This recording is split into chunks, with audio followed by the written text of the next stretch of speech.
são esses dois, vamos dizer assim, dois grandes blocos, né? Vida religiosa e os movimentos, agregações laicais. Qual que é o valor dessas agregações, né? É a promoção da comunhão entre as diferentes vocações no empenho, como anunciam o Evangelho, na proximidade com os que vivem na marginalidade e se dedicam à promoção do bem comum. Ou seja, algumas comunidades novas, elas reúnem, né, dentro da mesma comunidade, ministros ordenados, pessoas que vivem o celibato, pessoas casadas, né? Então, são várias vocações e ministérios dentro da mesma comunidade. Elas têm uma espécie de grande ardor, né? Porque muitas delas, a maioria são relativamente jovens, assim, pouco tempo, né, de surgimento, e elas também têm um grande ardor missionário e também muitas delas têm uma presença junto aos mais pobres, muito grande, né? Então, vai recordar também casos de abusos que têm ocorrido nessas comunidades. Então, basta a gente lembrar aqui, né, que o Papa Francisco, já o Papa Bento, tinha feito intervenções drásticas em várias dessas novas comunidades, né, destituindo o responsável, né, ou então promovendo visitas canônicas, né, por exemplo, Legionários de Cristo, né, que é uma dessas agregações, né, então, que receberam, assim, foram, digamos assim, têm sido acompanhados ainda, né. Aqui no Brasil nós tivemos a Toca de Assis também, que Papa Bento XVI promoveu uma visita e assim bastante forte, né? Tem os arautos do Evangelho que estão sob intervenção, né? Também aqui na Igreja do Brasil. Então, só para a gente perceber que muitos desses grupos têm tido problemas sérios de abusos, né? Abuso de consciência, né? E também indicando, segundo o texto, que se trata de um problema no exercício da autoridade que requer intervenções decisivas e apropriadas. Então, porque muitos desses grupos, às vezes, têm uma liderança carismática muito forte e ela passa por cima, né? Por cima, vamos dizer assim, ela abuso de consciência, por exemplo, né? As pessoas não têm assim, liberdade, né? Então, recorda isso. Quais são as questões trazidas por tanto pela vida religiosa quanto por essas agregações, né? Vai dizer que o magistério desenvolveu um amplo ensinamento sobre os dons hierárquicos e os dons carismáticos na vida da igreja e requer melhor compreensão na consciência eclesial e na reflexão teológica. Ou seja, já existe toda uma reflexão sobretudo para a vida religiosa, como você combina, né, o carisma da vida religiosa e, digamos assim, toda a presença na igreja que é hierárquica, né? Depois vai dizer que a variedade de expressões carismáticas na igreja sublinha o empenho do povo fiel em viver a profecia, acercar-se dos últimos e iluminar a cultura com uma mais profunda experiência das realidades espirituais. Então, vai valorizar muito, né, esses dons. Depois traz propostas. Quais seriam as propostas? Revisão dos critérios diretivos sobre a relação entre bispos e religiosos na igreja, proposta por esse documento aqui, Mutue Relaciones, de 1978. Então, diz que esse documento, que estabelece como deve se relacionar a vida religiosa e as dioceses, ele vai dizer que esse documento precisa, digamos assim, já está na hora de fazer a revisão dele, né? Que as conferências episcopais, as conferências superiores maiores e das sociedades de vida apostólica devem ativar instrumentos adequados para promover encontros e formas de colaboração, e que nas igrejas locais, o reagrupamento de igrejas, a promoção da sinodalidade missionária exige uma configuração mais precisa dos consultores e conselhos nos quais se encontram representantes de associações laicais, movimentos eclesiais e novas comunidades para promover relações orgânicas entre essas realidades e a vida da igreja local. O que acontece? Vocês devem ter essa experiência aí no Maranhão também, pelo menos em muitos lugares que eu vou no Brasil, né? Às vezes tem comunidades, novas comunidades, que elas chegam numa diocese e elas se tornam quase que uma espécie de igreja paralela, né? Tudo acontece na comunidade, elas não têm nenhuma relação com a paróquia, na regional, no lugar geográfico onde elas se encontram, com a diocese, quer dizer, elas vivem quase que em função delas mesmas, formando quase que uma igreja paralela. Então, o texto está dizendo aqui que é necessário que se desenvolva, né, essas articulações, né? Em muitas dioceses existem, né, uma espécie de vicariato, por exemplo, né, que acompanha a vida religiosa, ou um vicariato que acompanha as novas comunidades, ou que acompanha as agregações laicais, né? E diz também que no percurso de formação deve-se dar atenção particular à dimensão carismática da igreja. Então, esse é o capítulo aí que nós tínhamos deixado ele, né? No encontro passado eu queria ter passado ele, mas não tivemos tempo.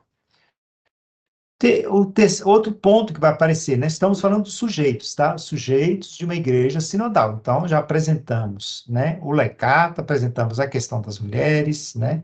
Apresentamos agora a vida religiosa e os movimentos, agregações laicais. Agora é a vez dos padres e dos diáconos. Então, aqui tem umas coisas interessantes que eu gostaria de chamar a atenção de vocês, né? Primeiro, valoriza muito, vai dizer que os presbíteros são os principais cooperadores do bispo e formam com ele um único presbitério. Então, mostrar, assim, que formam o presbitério digamos assim, é o lugar particular, né, dessas lideranças importantes que exercem o ministério ordenado no seio da igreja.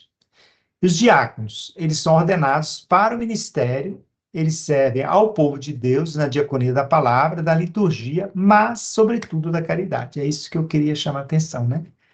Com esse mas aí, né? Os diáconos, o lugar principal do exercício do ministério deles deveria ser a caridade.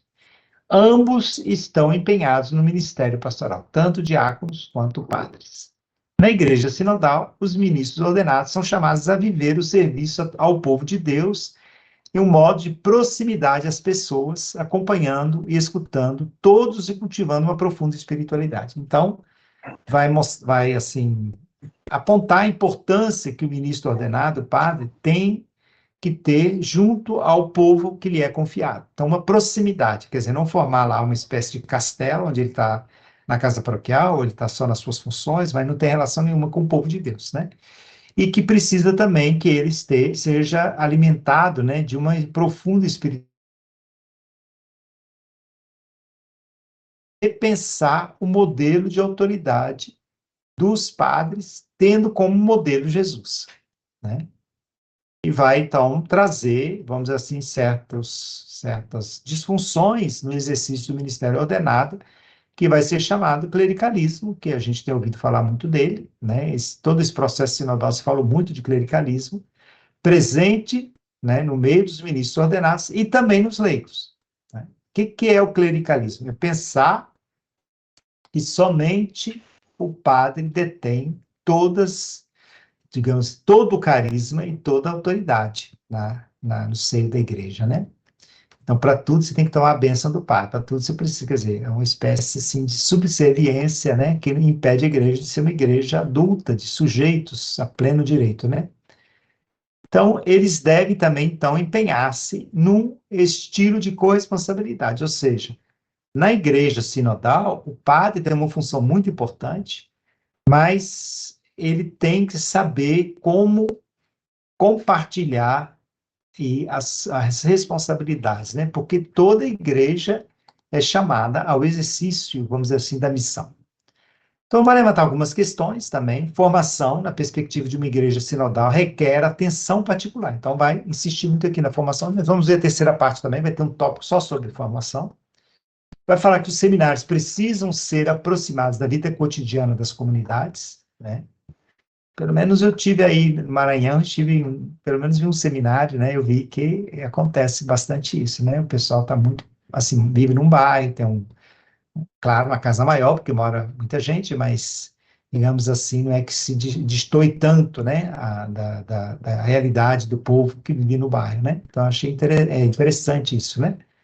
Depois também fala da necessidade de repensar o estilo e os recursos formativos. Como são formados seminaristas e que recursos se usa para formá-los, né?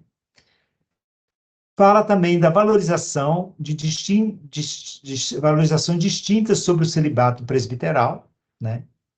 Todos veem seu valor de profecia e testemunho de conformação a Cristo, Alguns, porém, se perguntam se a conveniência teológica com o ministério presbiteral deve necessariamente traduzir-se na Igreja Latina em obrigatoriedade disciplinar. O que é isso, né?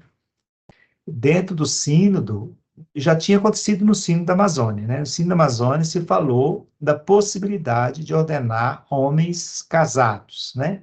Viri provati, né? Então, aqui o texto está tentando trazer, quer dizer, o sínodo, né, discutiu essa questão, de novo, né, da conveniência de colocar obrigatório, quer dizer, uma coisa que é disciplinar como sendo teológica, né? O celibato presbiteral, ele é disciplinar, ele não é uma obrigação teológica, né? Então, assim que tem igrejas que estão igrejas católicas em comunhão com a Igreja Católica Romana, que tem padres casados, né? Então, se a gente vai em algumas igrejas ortodoxas, que tem também, são igrejas, digamos, em comunhão com a Igreja Católica Romana, tem padres que são padres casados. Então, traz essa realidade aí, o texto traz essa realidade aí, né? Para ser também dialogado. Propostas. Primeiro, vai ser uma proposta para a questão do diaconato, dizendo que ele foi introduzido de modo diverso na Igreja Latina. Por quê? Porque nas igrejas ortodoxas, o diaconato ele não tem o mesmo tipo de percepção, ou, digamos assim, compreensão que tem na igreja latina. Na igreja latina, o diaconato ele foi restaurado, diaconato permanente, né? Ele fazia parte é um dos graus do sacramento da ordem, ele está ligado ao sacramento da ordem, primeiro grau do sacramento da ordem. Então, esse é o diaconato, vamos dizer assim, provisório, porque depois os, digamos assim, os que são ordenados padres, né? E, claro, ele permanece diácono, mas, digamos, já é o segundo grau da ordem. Está em função da ordenação. Os seminaristas que, vamos dizer assim, estão se preparando para ser ordenados padres, eles passam pelo diaconato, mas o diaconato associado ao ministério ordenado de presbítero. Mas o ministério diaconal, enquanto tal, a história da igreja, ele estava associado, sobretudo, à questão do cuidado dos pobres. Então, aqui o texto vai trazer isso, né?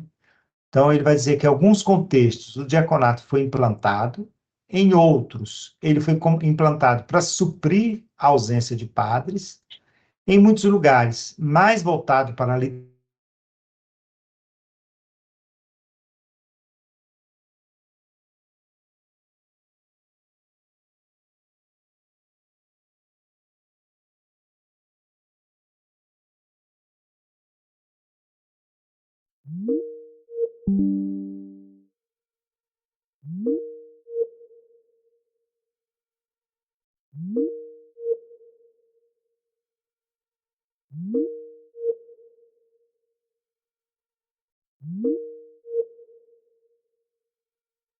que não esteja em função do ministério ordenado, do sacramento da ordem.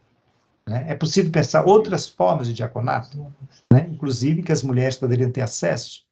Né? Então, é essa questão que está aí por detrás dessa avaliação que está sendo proposta. Depois também fala de verificar a formação para o ministério de padre, de ordenação de padre, à luz da perspectiva da igreja missionária, sinodal missionária. Né? Então, vai trazer essa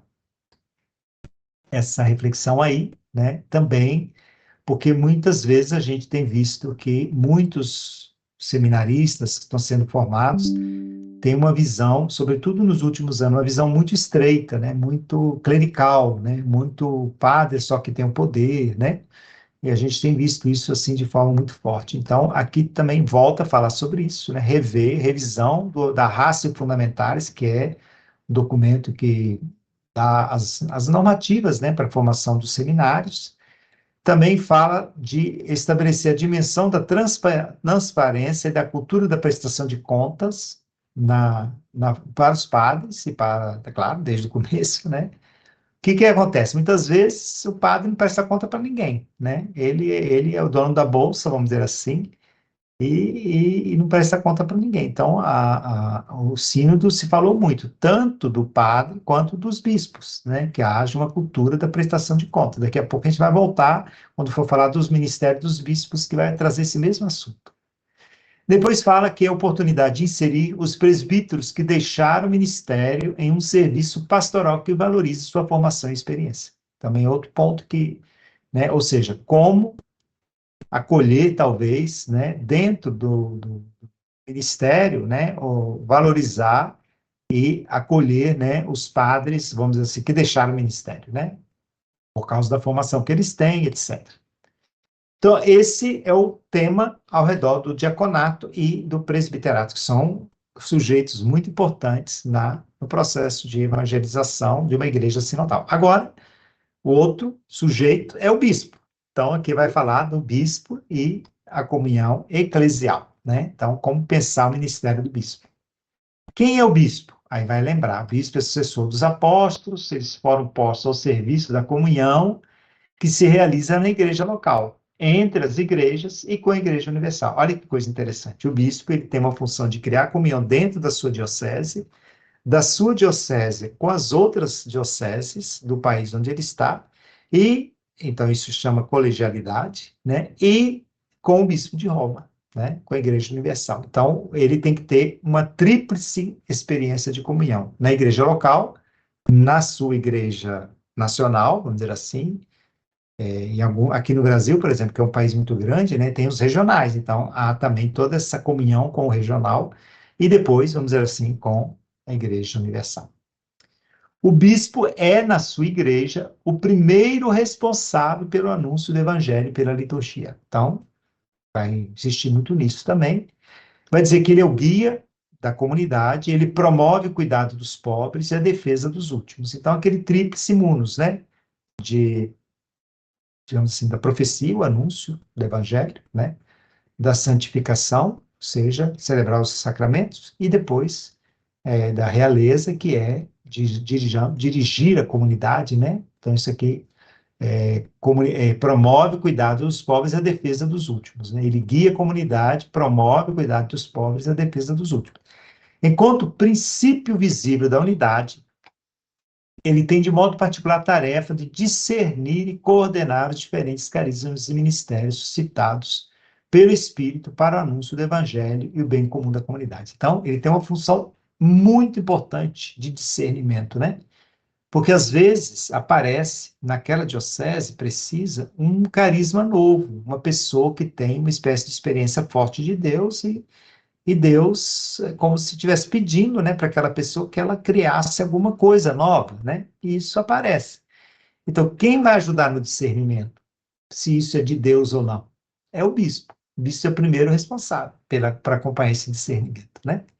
Esse ministério é realizado de modo sinodal quando o governo é exercido na corresponsabilidade.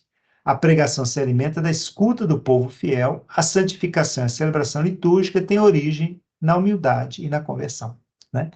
Então, vamos dizer assim, a sinodalidade do bispo, ela tem que se traduzir na celebração dos sacramentos, no anúncio da palavra e também na forma como a igreja é dirigida, liderada pelo bispo, né? Então, todos esses três munos, né, que são os munos principais, né, também do padre. O padre também tem essas três funções. Ele participa no presbitério, né, com o bispo, e ele comunga também desse munus. Mas, claro, quem tem um munus de criar unidade na diocese, a comunhão da diocese entre ela mesma e com as outras dioceses e com a Igreja Universal é o bispo, né? Essa vamos dizer assim, a sua função, né? O seu carisma, né? O dom que ele faz, né?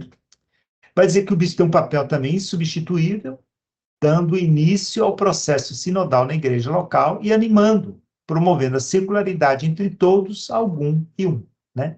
Então, bispo é aquele que deveria animar o processo sinodal, promovendo justamente essa circularidade entre todos. Quem são todos? Todos são todos os membros da sua diocese, né?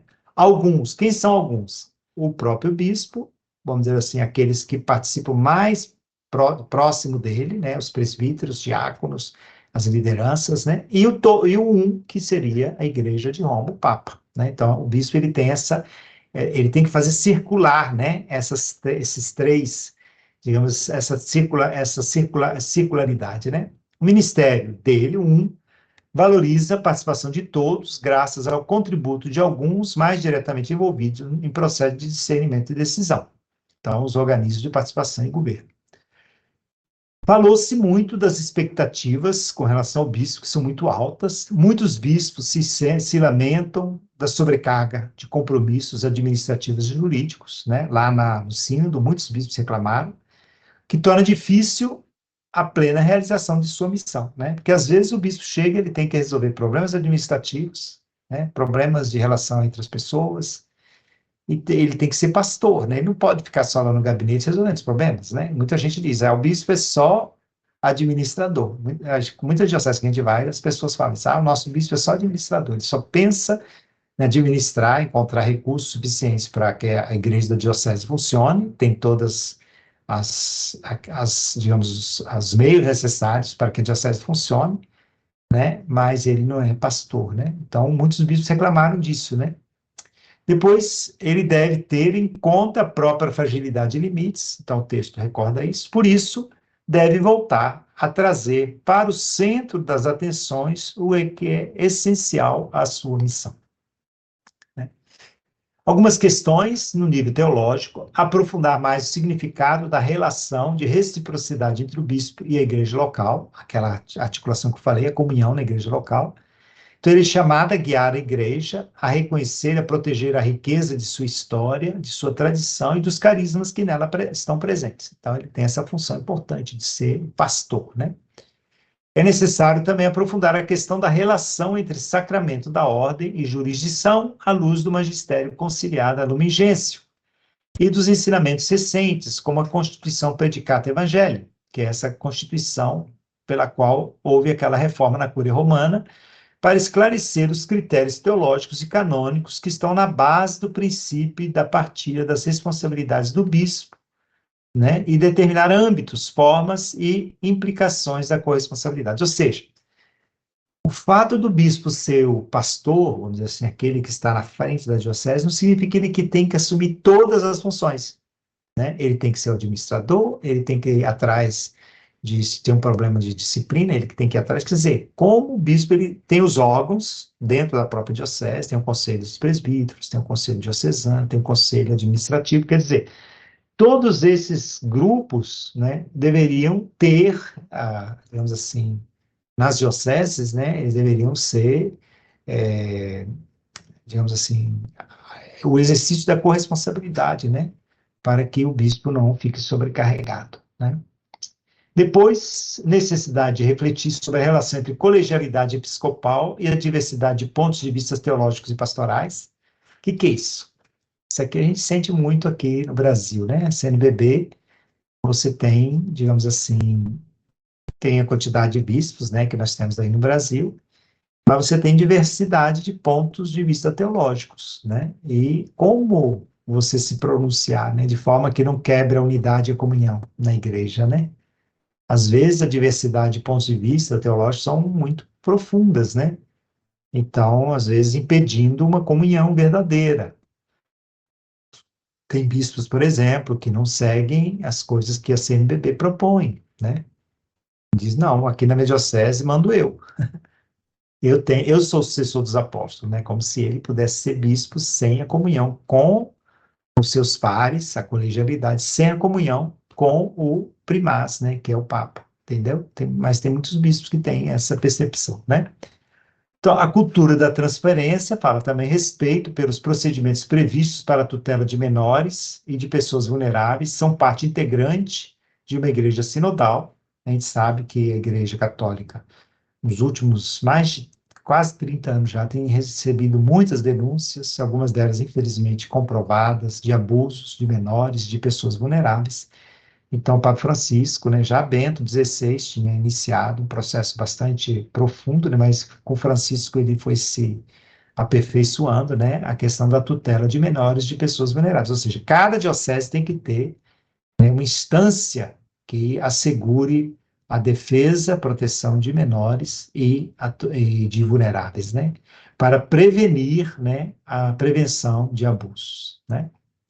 Pois propostas atividades, né, em formas de definir juridicamente estruturas e processos de averiguação regular da ação do bispo, fazendo referência ao estilo de sua autoridade, à administração econômica de bens da diocese, ao funcionamento dos organismos de participação e à tutela em relação a todos os tipos de abuso, ou seja, precisam ser ativadas, né, juridicamente essas estruturas, porque às vezes existe a orientação, mas como não está no Código de Direito Canônico, ou então não tem uma determinação jurídica que obriga o bispo a fazer. Então, por exemplo, Conselho Diocesano de Pastoral, o Código de Direito Canônico aconselha, mas não obriga.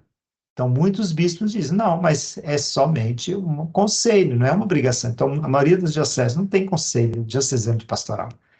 Tem Conselho Diocesano Administrativo, porque é obrigatório, né? Mas, às vezes, o bispo ou o seu administrador é quem tem, vamos dizer assim, todo o poder. Então, não tem transparência, né? Tem muitas, às vezes, né, em algumas dioceses tem muitas, inclusive tem bispos que têm sido retirados, né? Vocês acompanharam recentemente, no interior de São Paulo, um bispo que foi tirado da diocese pelo Papa, né? Por problemas de malversação, né? De administrativa, né? Então, depois, outra coisa, pede-se que se torne obrigatório o conselho episcopal, tá vendo? O conselho de pastoral episcopal e o conselho pastoral diocesano e paroquial, né? Muitas paróquias não têm conselho paroquial, o padre decide tudo, né? Pede-se também que se verifique os critérios de seleção dos candidatos ao episcopado, equilibrando a autoridade do núncio com a participação da conferência episcopal. No momento atual, o que acontece? Cada país tem um núncio, e o núncio, ele faz as suas consultas, ele consulta, às vezes, o bispo de certas regiões, consulta padres, né? Então, está se pedindo que haja mais equilíbrio, que haja mais consulta às conferências, né? Porque, às vezes, são nomeados bispos por influência de algumas figuras importantes, alguns cardeais que têm poder em Roma, né? Então, não tanto consultando a conferência episcopal. Então, isso aqui, vamos dizer assim, é o que tem falado sobre a questão dos bispos. O outro sujeito, né, é o bispo de Roma, no colégio dos bispos. Então, aqui vai falar do Papa, né? Então, quais são os caminhos que precisa realizar, né, o próprio papado para que a igreja seja mais sinodal, também nessa instância máxima, né, de sinodalidade. Então, vai dizer o seguinte: a dinâmica sinodal traz nova luz ao ministério do bispo de Roma. A sinodalidade articula de modo sinfônico as dimensões comunitária, todos, colegial, alguns, e pessoal, da igreja a nível local, regional, universal. Então, está trazendo aqui de novo aquele tema do todos, alguns e um, né? A promoção da unidade de todos os cristãos é um aspecto essencial do ministério do bispo de Roma. Então, o Papa tem essa função de promover a unidade dos cristãos, primeiro a unidade na própria Igreja Católica, né, e depois a unidade com as demais igrejas, né? A reforma da Cúria Romana é um aspecto importante do percurso sinodal da Igreja. Aí vai falar de novo dessa Constituição Predicata Evangelii, que insiste no fato de que a Cúria Romana não se situa entre o Papa e os bispos, né?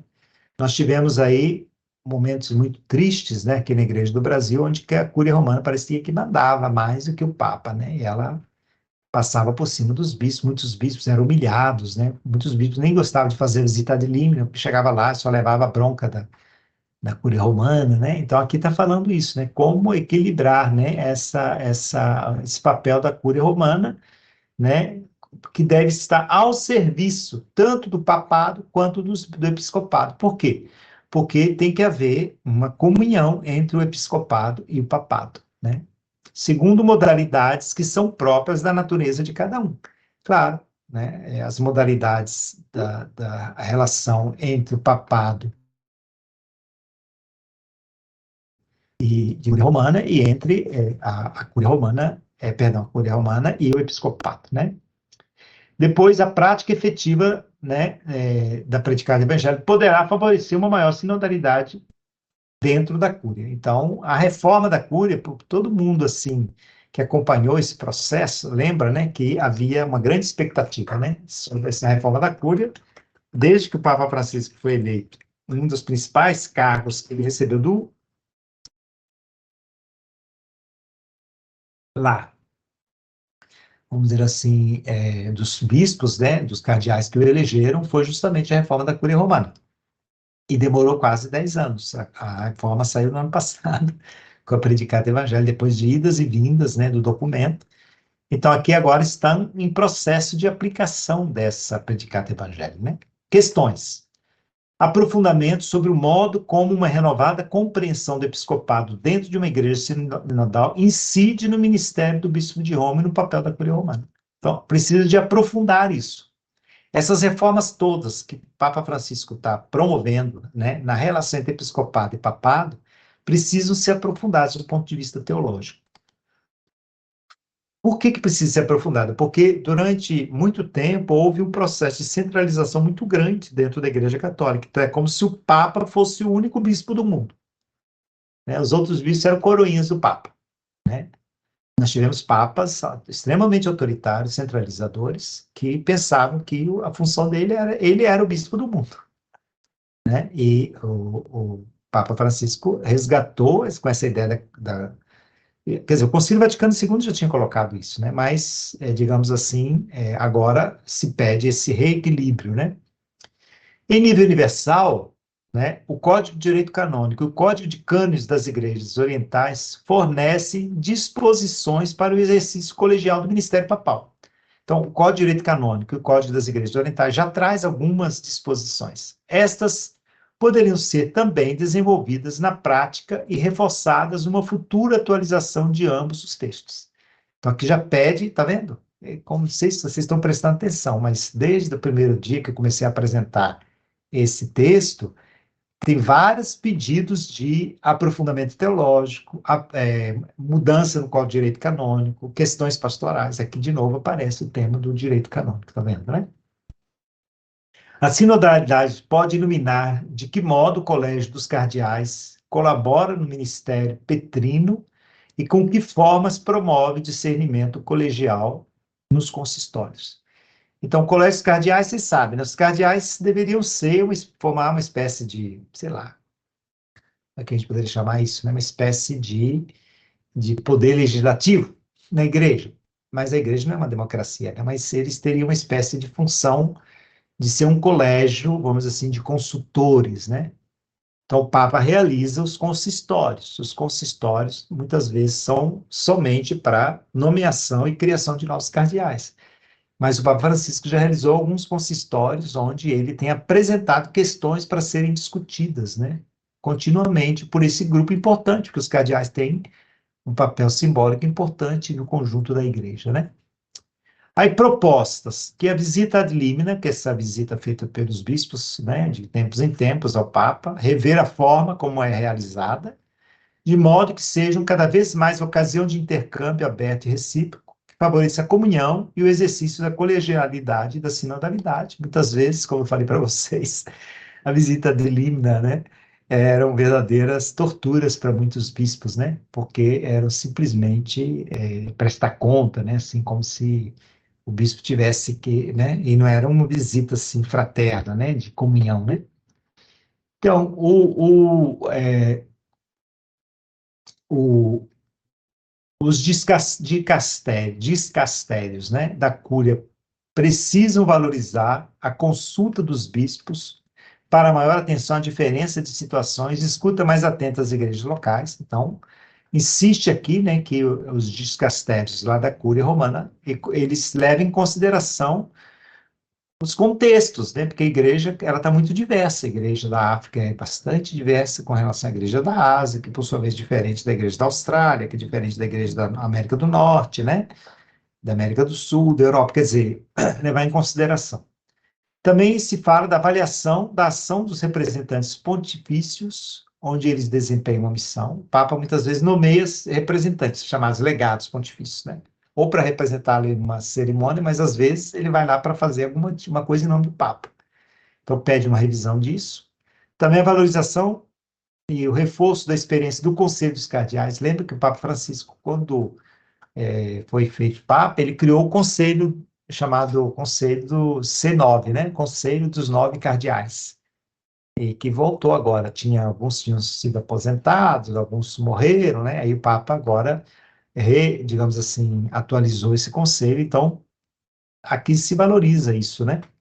Depois, examinar se é oportuno ordenar bispos e prelados para a Cúria Romana. Então, é pedido também isso, né? Isso aí provavelmente vai criar uma certa celeuma lá, porque muita gente que trabalha na Cúria Romana quer ser bispo. Essa é a segunda parte, então. Como vocês viram, nós temos, assim, uma espécie de leque amplo, né? Pegando o tema dos leigos, do laicato, o tema das mulheres, o tema da vida religiosa e dessas novas formas, né? Digamos assim, de emergência da dimensão carismática na igreja, dos carismas, né? Depois, os diáconos, né?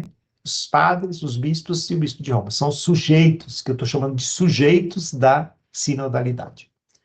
Agora, a terceira parte, como esses sujeitos se relacionam para, de fato, criar uma igreja sinodal, né? Então, lembra que o tema do SIND é por uma igreja sinodal, comunhão, participação e missão, né? Então, aqui nós vamos agora ver quais são os mecanismos que vão ser trabalhados ou propostos para promover uma verdadeira corresponsabilidade, né? Então, tecer laços, construir comunidade. Então, como a gente... E também a comunhão, tá? Vai estar muito presente aqui o tema da comunhão, em função da missão, mas a missão a gente viu que já foi apresentada, né? Então, o primeiro ponto que eu tinha já falado para vocês é o tema da formação.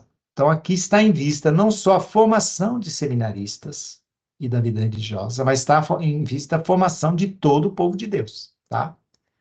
Então, cuidar da própria formação é a resposta de cada batizado ao chamado, que é chamado a dar aos dons do Senhor para fazer frutificar os talentos recebidos e colocá-los ao serviço de todos. Ou seja, cada um que tem um dom, uma vocação, deve colocá-los ao serviço, mas para isso ele tem que fazer com que esses dons possam estar bem. Então, eles têm que se preocupar com a sua formação.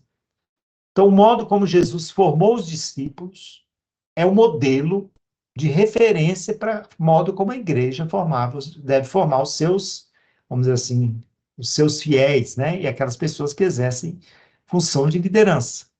Não só ensinamento. Muitas vezes, por exemplo, o que se critica muito, né? Que muitos seminários são só lugar de doutrinação. Né? Formação, separação, então vão lá, estudam, insiste muito no estudo, mas não tem nenhuma vivência, não tem uma experiência, né? E aqui vai trazendo, tá vendo? Jesus não só ensinou, mas partilhou a vida com as pessoas, com os discípulos, ensinou os discípulos a rezar, a não mandar embora os necessitados, né? Lembra que os discípulos queriam mandar embora as crianças, né? Ou então aquela pessoa, sei lá. Então, aqui ele mostrou o caminho da cruz, né? Jesus mostrou que segui-lo não é só, sei lá, só alegria, né? Vamos dizer assim, mas que também passa pela cruz. Então, a formação é conversão à lógica do reino. Então, isso aqui é muito interessante, associar a formação à conversão à lógica do reino. O povo de Deus não é só objeto, mas sujeito e corresponsável da missão. O primeiro lugar de formação é a família, é na família que a gente recebe os primeiros rudimentos da fé, é na família que a gente recebe o anúncio da fé. Depois vai falar da iniciação cristã, né, que são os sacramentos da iniciação, que oferece as linhas orientadoras para os percursos formativos. No centro da formação está o quê? O aprofundamento do querigma e o encontro com Jesus. Aqui, Aparecida, né? Aparecida que fala de discípulos missionários, né? São muitos os âmbitos em que se declina a formação do povo de Deus. Então, além de uma formação teológica, ele vai insistir muito que é necessário adquirir competências. Por exemplo, no âmbito da corresponsabilidade, no âmbito da escuta, no âmbito do discernimento, do diálogo ecumênico, do diálogo interreligioso, do serviço aos pobres, do cuidado da casa comum, do compromisso como missionário digital. Olha, até isso entrou lá, né?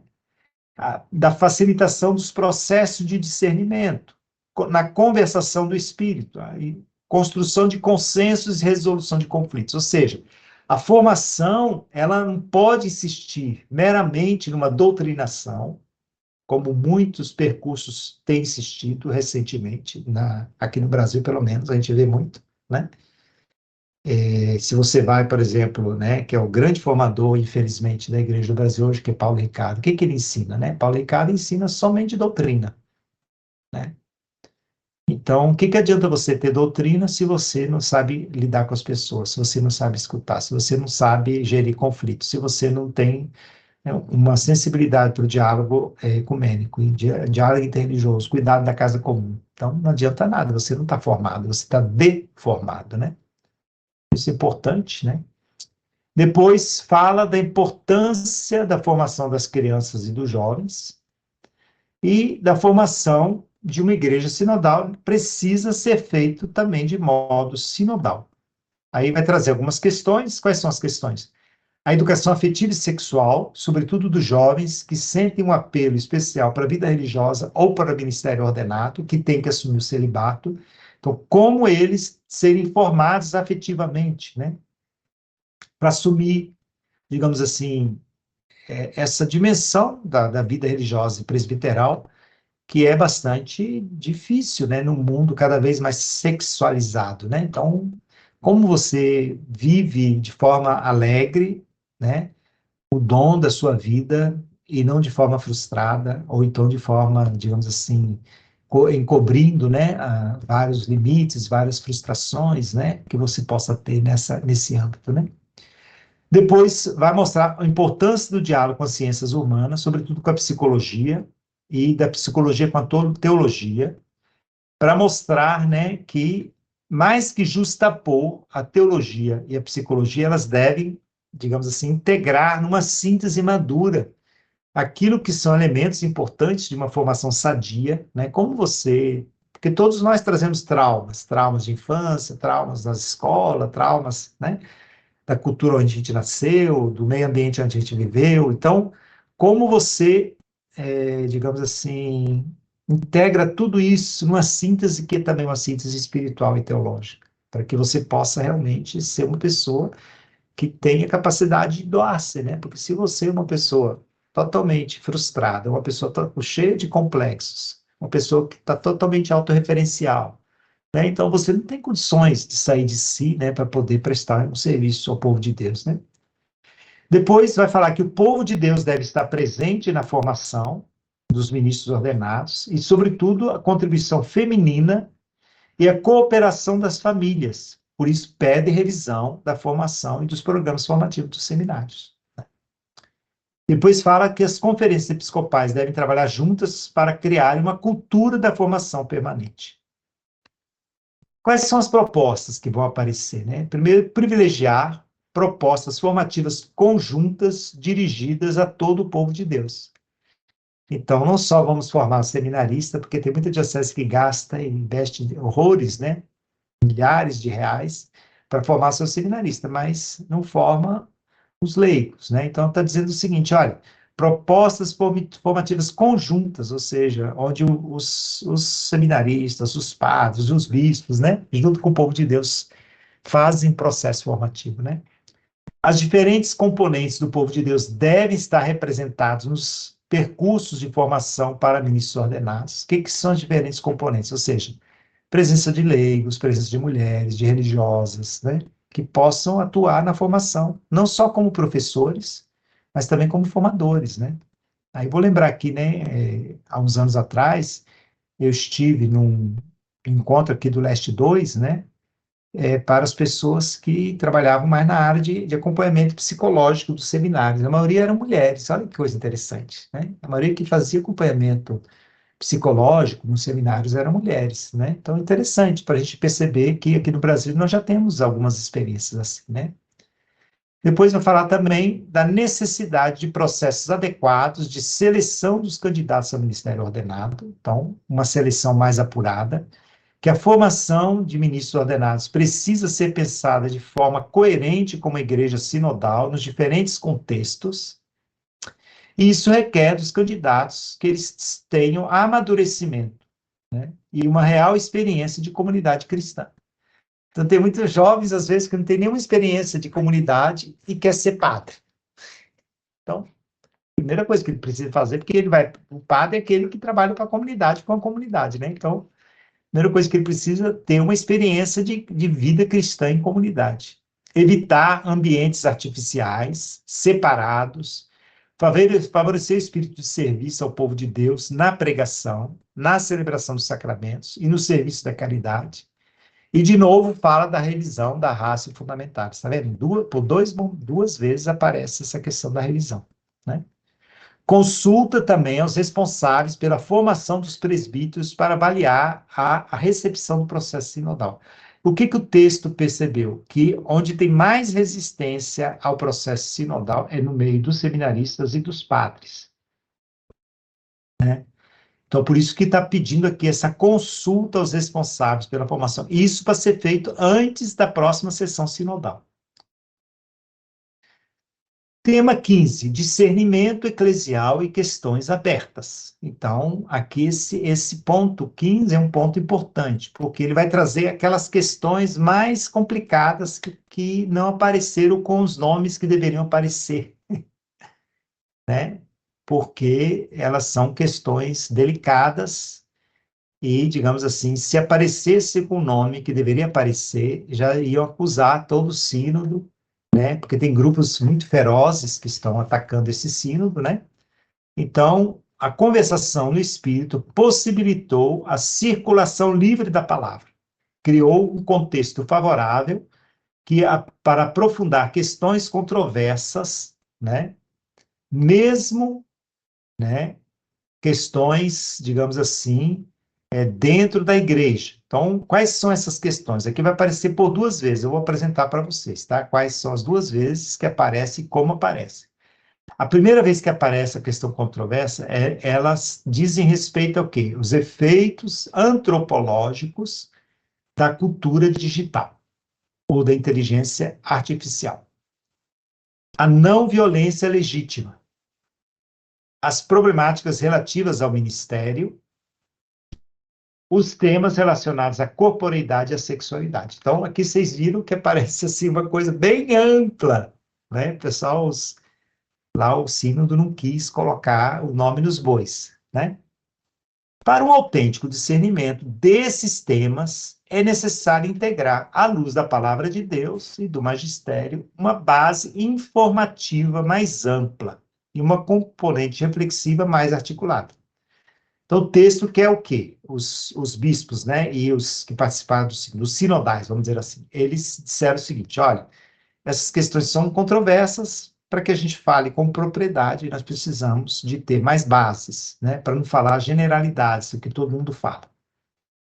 Entre as questões sobre as quais é importante refletir, aqui que volta a segunda vez, aquelas questões que aparecem genéricas, que elas vão começar a ganhar um pouquinho mais de clareza, né? A relação entre amor e verdade e as repercussões que essa relação tem sobre as questões controversas. Aqui nós vamos ver do que se trata isso. Primeiro vai dizer o seguinte: os evangelhos, Jesus encontra com as pessoas em sua unicidade e situação. Ou seja, Jesus, antes de já, digamos assim, falar para as pessoas que elas estão no pecado, ou que elas estão excluídas, ou que elas são pecadoras, Jesus acolhe a pessoa na situação que ela está. Então, essa foi uma das questões que mais circulou na sala sinodal, a questão da acolhida, sobretudo de situações difíceis, né, que a sociedade contemporânea tem. Então, vai dizer que Jesus escuta sempre o grito de ajuda de quem passa necessidade e realiza gestos que transmitem amor e restituem a confiança. Torna possível uma nova vida com quem ele se encontra. Então, o modelo é Jesus de novo, tá vendo?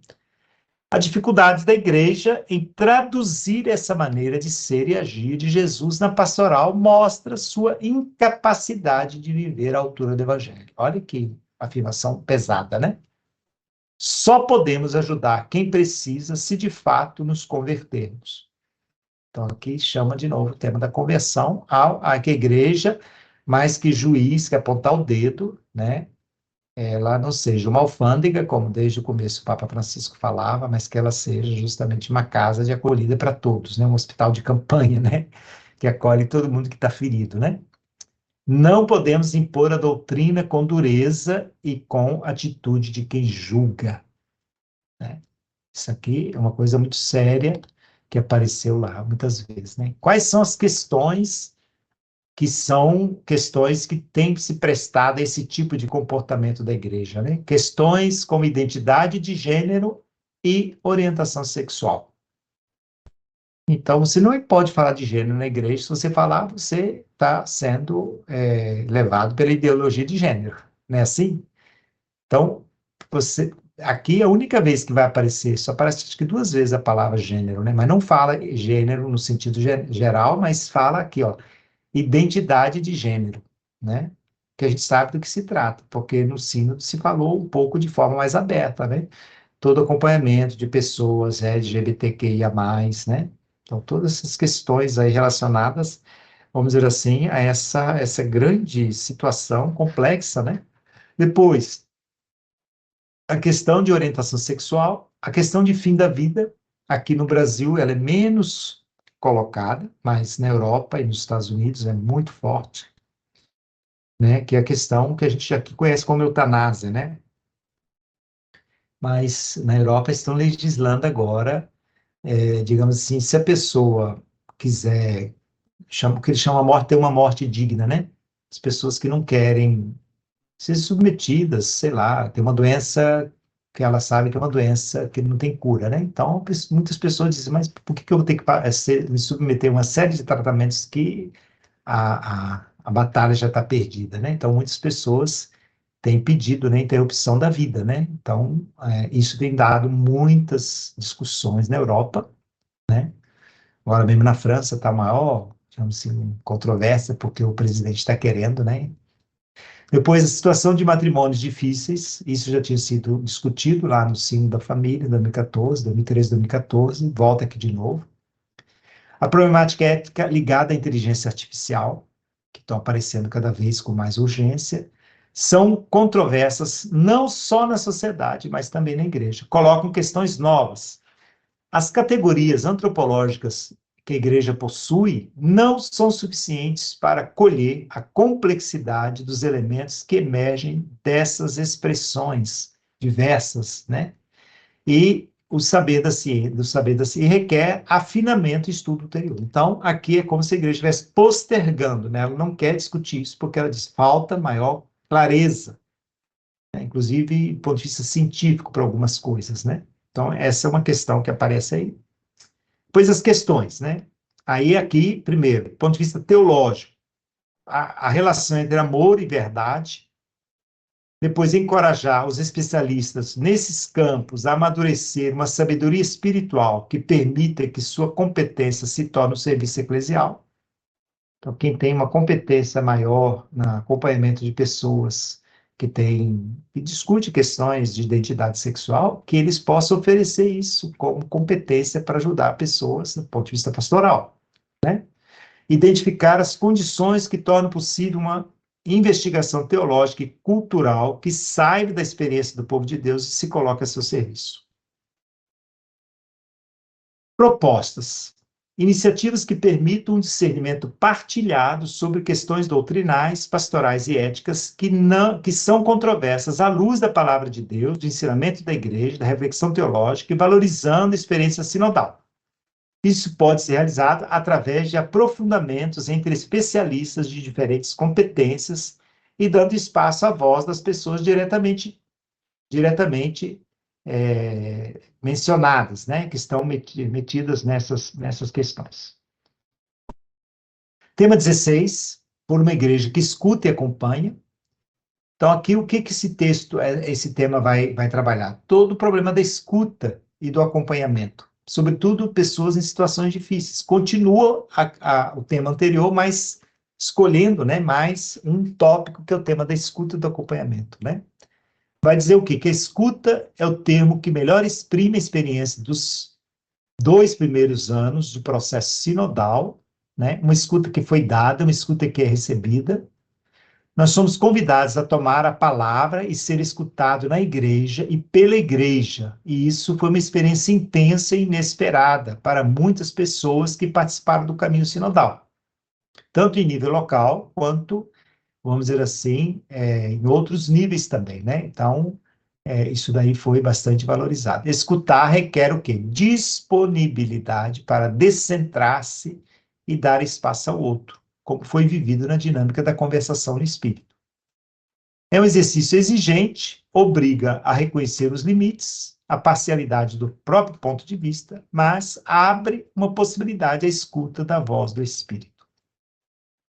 Aí vai falar do valor cristológico e eclesial da escuta, né? Jesus é o modelo para nós, de novo, volta Jesus como modelo, que no processo sinodal a igreja encontrou-se com muitas pessoas e grupos que pedem para ser escutados e acompanhados, por exemplo, jovens, vítimas e sobreviventes de abusos sexuais, espirituais, econômicos, institucionais de poder e de consciência por parte de membros do clero e de pessoas com cargos eclesiais. Então, esse é um grupo grande, né?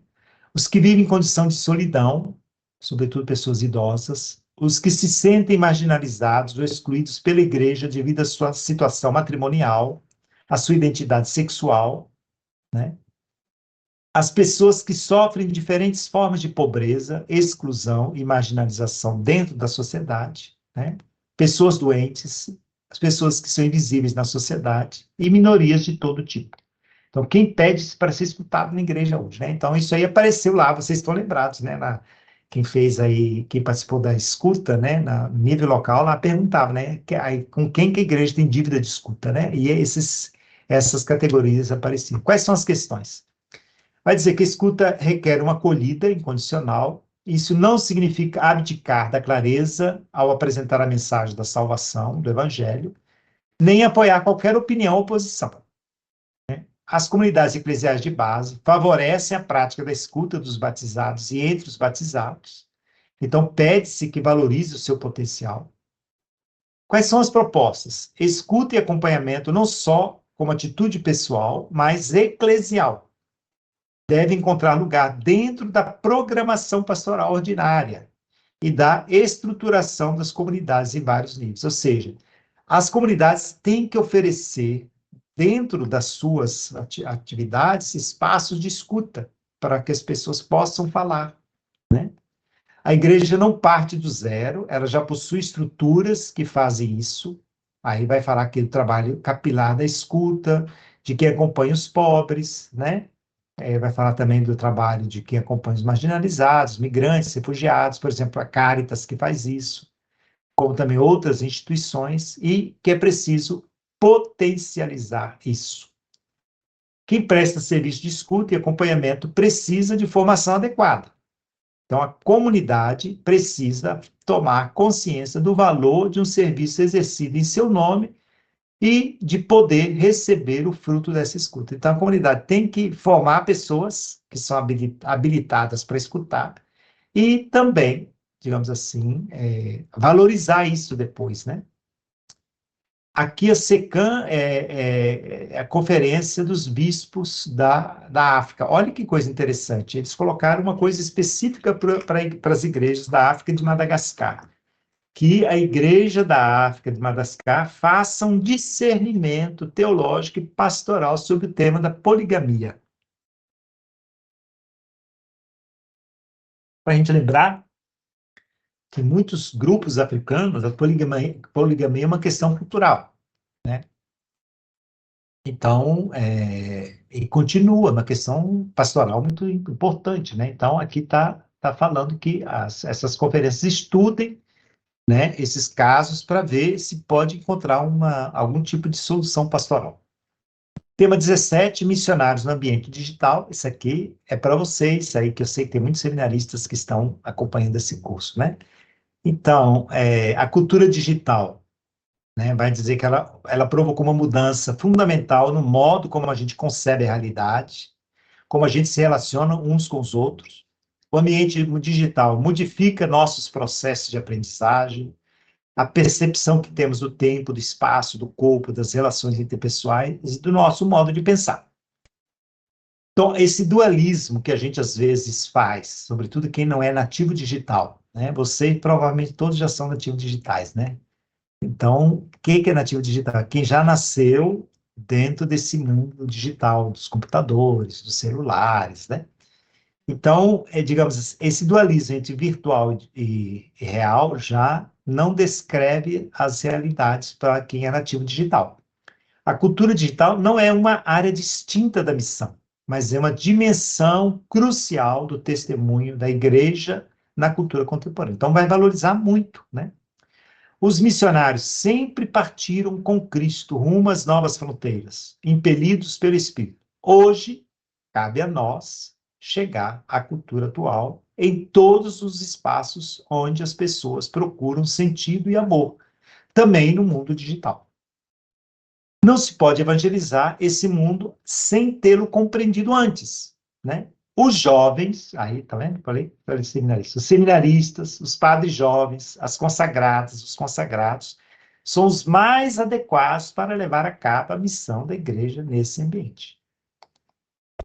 As iniciativas do Sínodo Digital mostram as potencialidades do ambiente digital em chave missionária, a criatividade, a generosidade das pessoas que se empenham neste caminho.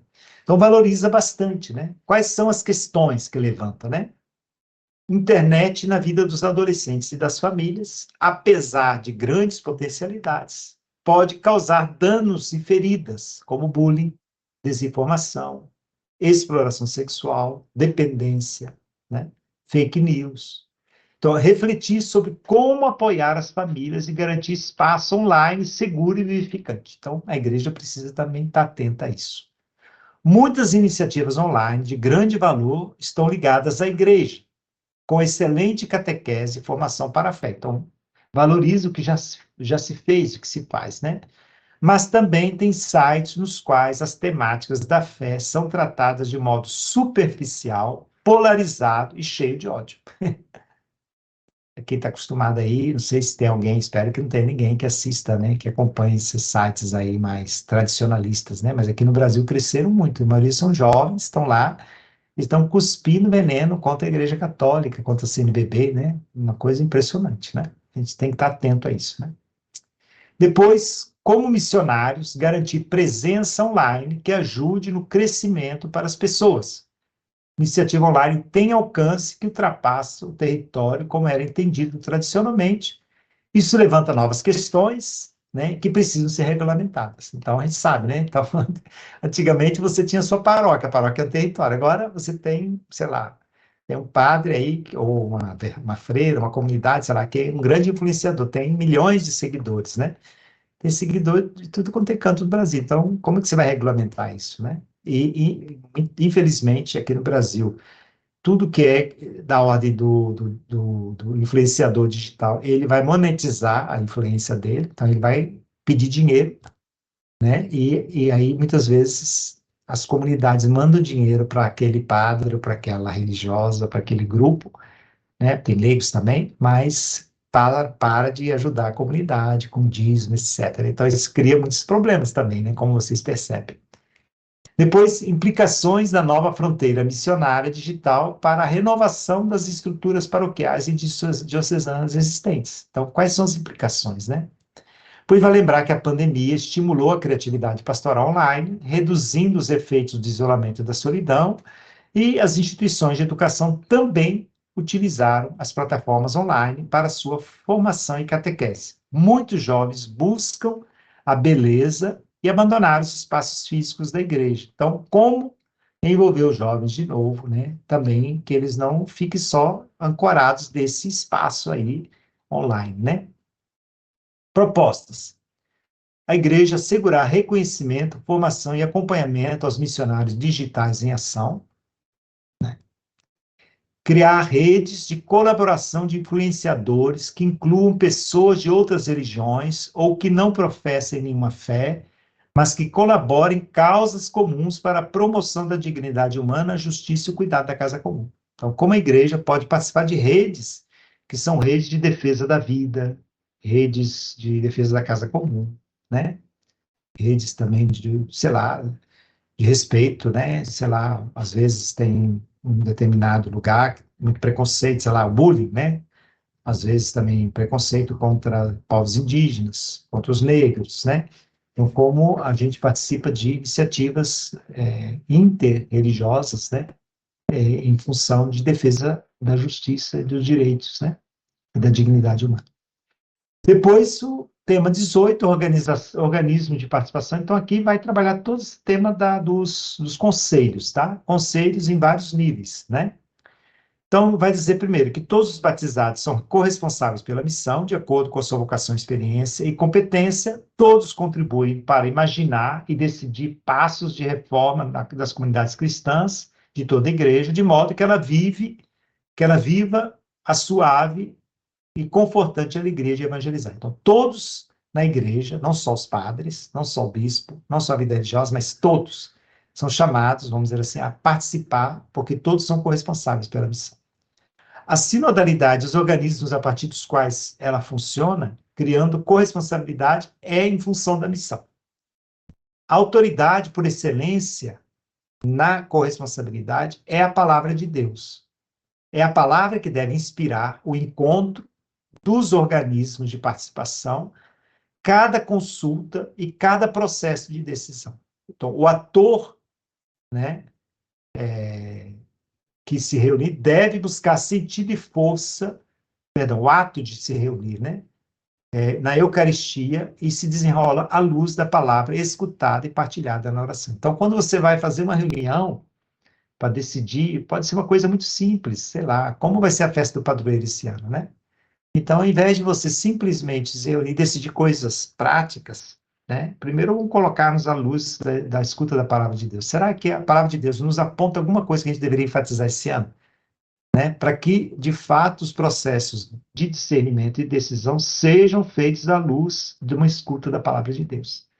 Os conselhos compostos têm a função de discernir e decidir, sempre tendo em vista a missão. Quais são as questões? Né? Refletir sobre a forma de promover a participação nos vários conselhos. A sinodalidade cresce quando os membros dos diferentes conselhos participam dos processos de discernimento e decisão. Então, quanto mais os membros dos diferentes conselhos que existem numa paróquia, numa diocese, participam, mais a gente pode dizer que essa igreja é sinodal. Não se pode protelar o trabalho confiado pelo Papa Francisco na Amoris Laetitia para acompanhar homens e mulheres que vivem situações afetivas e conjugais complexas. Então, o capítulo 8º da Amoris Laetitia, né, para quem conhece, né, essa exortação que se seguiu ao Sínodo sobre a família, dá pistas concretas. Cada diocese precisa criar conselhos que acompanhem, né, que acolham, acompanhem, discernam, né, ajudem no discernimento, para que as pessoas que tiveram uma relação rompida, elas possam se sentir apoiadas, acompanhadas, amadas pela igreja, né? Então, aqui o texto volta a falar com força, porque isso praticamente poucas dioceses colocaram em prática. Como unir o aspecto consultivo e deliberativo da sinodalidade? Então, a sinodalidade, vocês sabem, ela tem um momento de discernimento, de escuta, né? Consultivo, e depois de deliberação, né? Nem sempre a deliberação é votação, pode ser que seja, né? Mas o ideal é que seja consenso, né? Como integrar as ações de aconselhar, discernir e decidir, né?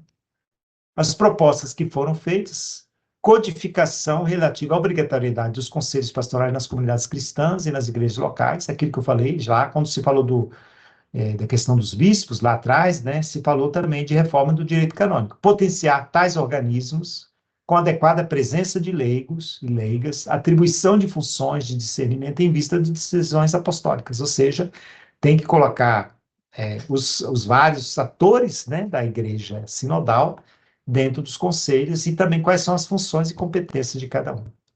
Os organismos de participação devem ser os primeiros a prestar contas. Então, essa cultura da prestação de contas, tá? Tema 19, estamos terminando já, viu, gente? Depois a gente abre um espaço para conversa, né? Agrupamentos de igrejas na comunhão de toda a igreja. O que é o tema de agrupamentos de igreja? Aqui é um pouco toda essa... Aqui na América Latina nós já temos uma igreja do Brasil de forma muito mais forte, né? Mas na América Latina nós temos todo o Conselho Episcopal Latino-Americano, o CELAM, que já existe há mais de 70 anos, né? Foi criado em 1952, né? Aliás, 55. 52 foi a CNBB, né? Então, ele vai fazer 50 anos daqui a 2 anos, né? O CELAM. E já tivemos 5 conferências gerais. Então, é um conselho que tem uma série de competências que ajuda a caminhada colegial de uma igreja de uma região. Então, por isso que está falando aqui, agrupamentos de igrejas e comunhão de toda a igreja. No caso da Igreja do Brasil, nós temos a Conferência Nacional dos Bispos do Brasil, que é uma outra organização que também deveria promover uma colegialidade entre os bispos, também implicar os sujeitos da Igreja, né? Porque a CNBB é uma conferência de bispos, né? A Igreja do Brasil, ela criou uma coisa única no mundo há muitos anos atrás, né? Na época de Dom Luciano Mendes de Almeida, que é, é digamos assim, as assembleias dos organismos do povo de Deus, né? Se não me engano, foi criado lá em 1987, se não me engano, né? Já se teve, acho que a 11ª ou 12ª Assembleia no ano passado, né? Já aconteceu essa Assembleia. Então, é interessante, as Assembleias, quando elas foram criadas, era a partir delas que começavam a ser elaboradas as diretrizes gerais da ação evangelizadora da Igreja do Brasil. Infelizmente, nos últimos anos, a gente houve uma retração, né? Porque muitos bispos da CNBB retiraram esse primeiro momento e é eles que fazem as diretrizes, né? Com menos escuta do que tinha antes, né? Então, é uma forma de agregação, agrupamento de igrejas, né? Agrupamento de igrejas. Então, ele valoriza isso aqui, levanta algumas questões, né? Sobretudo questões jurídicas, né, como aqui também com relação às conferências, aprofundar a natureza doutrinal jurídica das conferências, né, depois, revisão dos cânones que se refere aos concílios particulares, aí vai lembrar que algumas igrejas, por exemplo, a Igreja da Austrália fez um concílio particular para a Igreja da Austrália, né, então ele vai pedir que isso possa ser, haja legislação sobre isso dentro da igreja, orientação, né, reforçar a estrutura das províncias eclesiásticas ou da metrópole, colocar em prática o exercício da sinodalidade em nível regional, nacional e continental, criação de províncias eclesiásticas internacionais para benefício dos bispos que não pertencem a nenhuma conferência episcopal ou para promover a comunhão entre igrejas além do território nacional. É o que foi criado aqui na América Latina depois do Sínodo da Amazônia. Não é uma conferência de bispos, mas é uma conferência eclesial, que é a SEAMA, né, para as igrejas da Amazônia. É um tipo de organismo diferente, tem bispos também, mas tem todos os representantes lá, vamos dizer assim, do corpo de Cristo, que é a igreja, né? Então, vai falar também que os países de rito latino em que estiver presente hierarquias de igrejas orientais que deveriam acolher, né, nas igrejas, os bispos, né, nas assembleias dos bispos. Então, se ela tem uma eparquia que tem um bispo, né, que é da igreja ortodoxa, que ele participe da conferência dos bispos, né? Depois, elabora-se uma configuração canônica para as assembleias continentais, que foi essa assembleia continental que aconteceu aí para o sínodo. Depois, o sínodo dos bispos e assembleia eclesial. Então, vai aqui discutir o seguinte, fundamentalmente, eu vou resumir para a gente já passar para as perguntas, né? Como vocês sabem, o sínodo dos bispos foi uma instituição que foi reinstituída em 1965, a pedido dos bispos que participaram do Concílio Vaticano II. Eles pediram que o Papa criasse uma instituição onde eles pudessem continuar vivendo a experiência que tiveram no Concílio Vaticano II. Então, o Papa Paulo VI criou a instituição do Sínodo dos Bispos. Então, essa instituição, o nome já diz, Sínodo dos Bispos. Então, o que aconteceu? Durante todos esses anos, né, mais de 50 anos que temos sínodos dos bispos, tem sínodos Assembleia Ordinária, essa que nós estamos tendo agora, tem extraordinária e tem especial. São 3 tipos de sínodo que nós temos. Já tivemos, sei lá, acho que mais de 30 assembleias, desde que foi criada a instituição do sínodo. Então, a ordinária é a 11ª, é essa agora. Então, o que o pessoal está se colocando a pergunta? Se o sínodo é sínodo dos bispos, então como acontece que nesse sínodo tenha pessoas que não são bispos e têm direito a voz e voto? Porque até então os sínodos sempre tiveram presença de peritos, presença de observadores, né? Leigos, pessoas de outras igrejas e, digamos assim, religiosos, né? Religiosas, dependendo do tema do sínodo. Mas essas pessoas que eram convidadas, elas não tinham direito nem a voz e nem a voto. Então, o sínodo atual, presente, sínodo, a 11ª sessão sinodal, que teve agora em outubro, o Papa Francisco abriu, primeiro, já quando nomeou uma mulher como subsecretária, né, da congregação do sínodo, né, que é a irmã Nathalie Beccat, né, ela é a freira francesa, então ela já foi eleita para ter direito a voz e voto, né, quando ela foi eleita lá para essa secretaria, né? E depois, todo o processo que deu origem à etapa continental, já havia uma demanda da parte de quem participou da etapa continental que pudesse haver a mesma experiência que estava acontecendo na etapa continental, onde havia bispos, cardeais, padres, freiras, diáconos, leigos, leigas, né?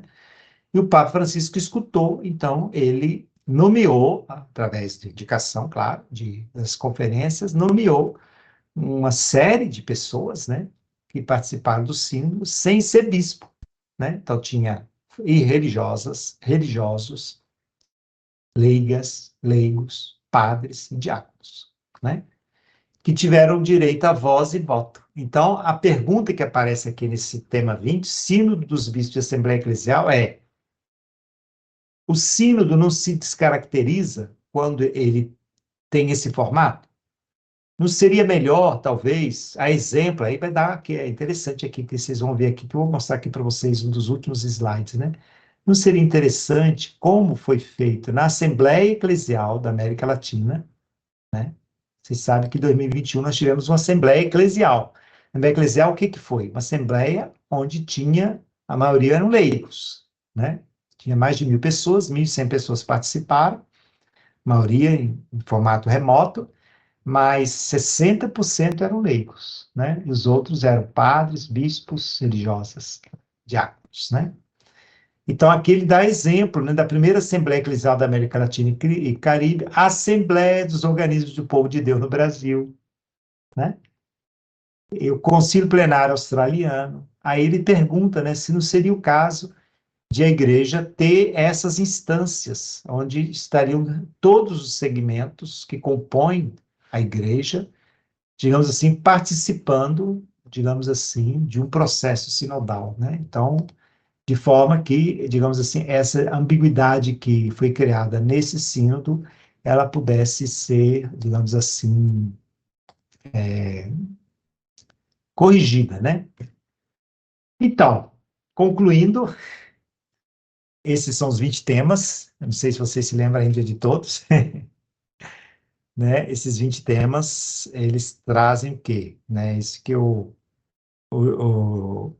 Grillo, né, que é um teólogo italiano, ele diz o seguinte: ele traz um montão de questões que pedem que agora a teologia, o direito canônico, os canonistas, e a pastoral possam se debruçar para ajudar a fazer avançar o debate, porque tem muitas questões que precisam ser aprofundadas, né, para se tomar uma decisão lá em outubro de 2024.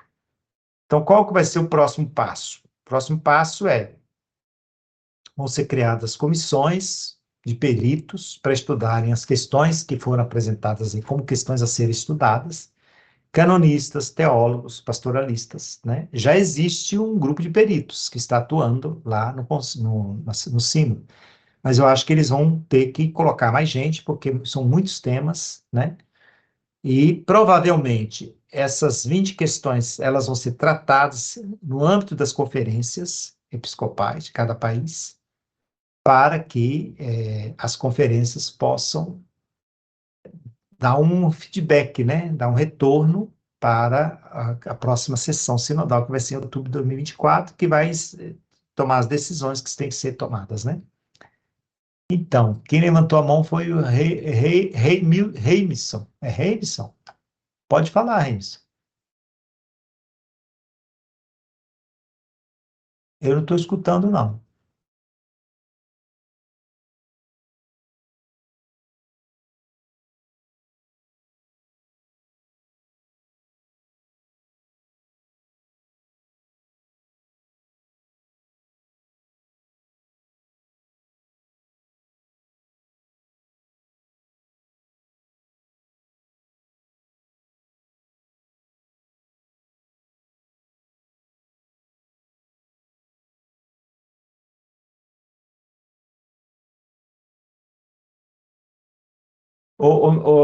Destrava o seu microfone, Emilson. Ou então, eu não sei o que a gente pode fazer. Que aqui parece que você está com o microfone habilitado, mas eu não estou te escutando. Você não quer escrever a pergunta, não? Ah, já tem aqui uma pergunta aqui. Ih, tem um montão de observações aqui, vamos ver. Irã, eu vou ler aqui, tá? Não sei se é uma pergunta, mas eu vou ler, né? Irã diz o seguinte: dois passos a serem dados para ajudar a dirimir a sobrecarga do bispo, formação e confiança. Um, oferecer formação de qualidade ao laicato, tanto quanto se oferece a quem almeja o ministério ordenado. Dois, em decorrência disso, confiar funções expressivas aos leigos, coordenação de pastoral diocesanas, administrações financeiras e patrimoniais das dioceses, entre outras atividades, que ainda hoje se atribui aos ministros ordenados, fazendo deles mais administradores que pastores. E se outras situações fazem operar entre os membros da igreja o que o Papa Francisco chama de pragmatismo religioso. Ele pondera, assim se gera a maior ameaça, que é o pragmatismo cinzento da vida cotidiana da igreja, no qual aparentemente tudo procede dentro da normalidade, mas na realidade a fé vai se deteriorando e degenerando na mesquinhez. Então, cita Evangelho Gaudium de 83.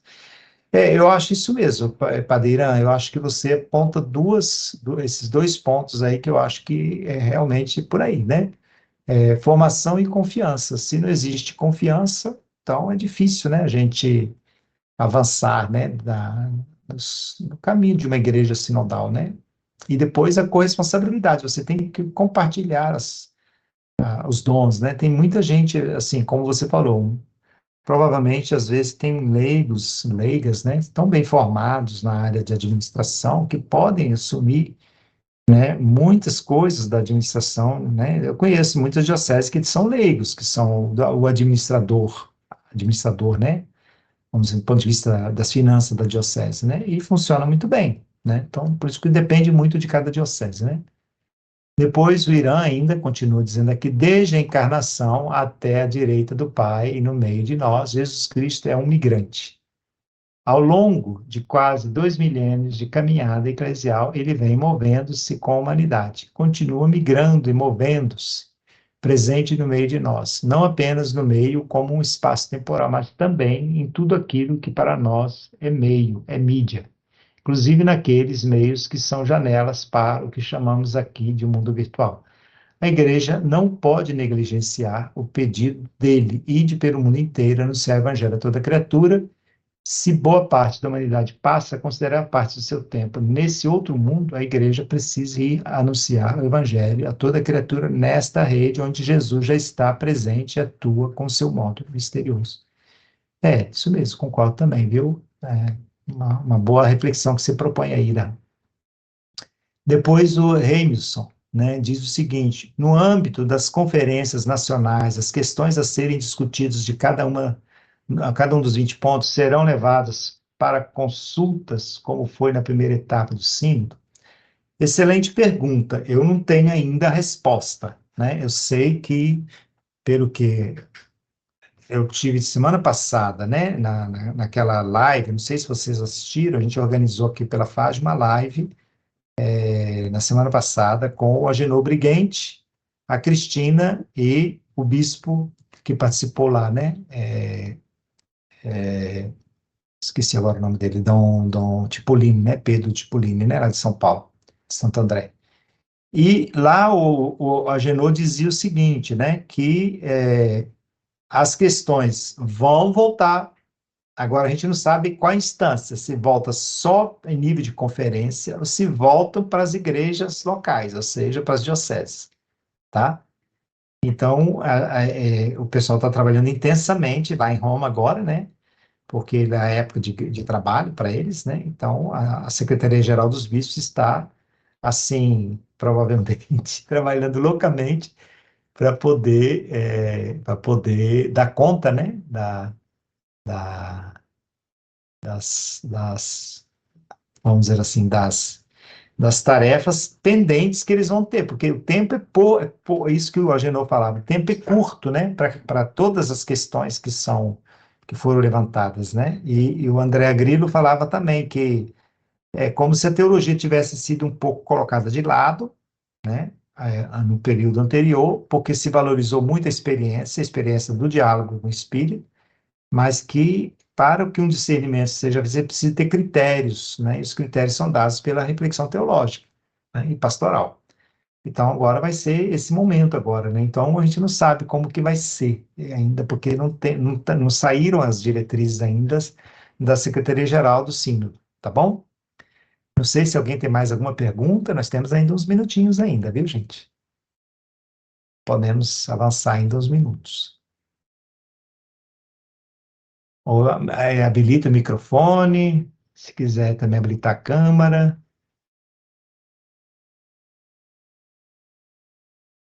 Ou então escreva a pergunta, né?